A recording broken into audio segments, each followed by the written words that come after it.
avez créé le Club de l'Histoire et est-ce que ça a été fait sous une certaine demande? Alors, à l'origine, en fait, je donnais cours à l'UCL. En rencontrant justement des étudiants, je me suis dit, j'ai envie de le faire aussi un peu comme je le sens, c'est-à-dire en choisissant les thèmes des cours, en choisissant les thèmes des conférences. Pourquoi et surtout comment est-ce que vous avez créé le salon Écrire l'Histoire?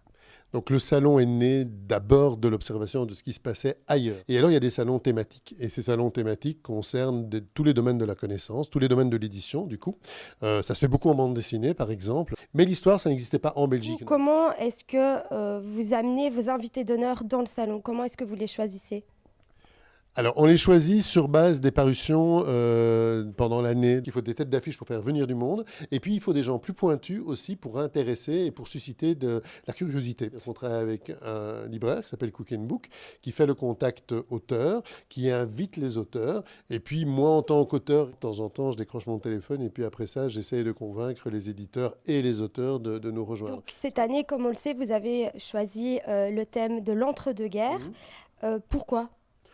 Tout simplement parce que c'est la bonne date. On est en 2018, 100 ans après la fin de la Première Guerre mondiale.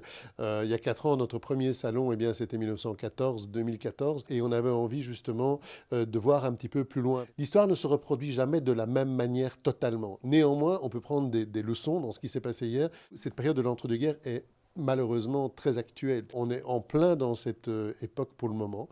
Et donc, voilà, on pose des questions, on va apporter quelques réponses avec nos invités. On en a parlé aussi, on sait que c'est l'Italie, le pays d'honneur, enfin le pays que vous avez invité cette année sur le salon.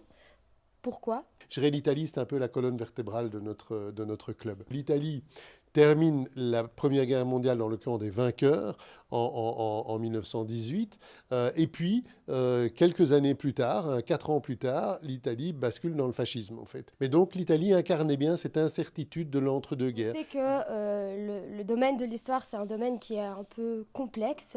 Est-ce que votre salon est ouvert à tout public et surtout est accessible à tout public? Bien sûr qu'il est ouvert à tous les publics, ça c'est certain, parce qu'il y a des gens qui sont là avec des livres très pointus. Il y a pas mal de bandes dessinées, bien sûr. Il y a du livre jeunesse. Il y a des biographies aussi, style La vie de Churchill.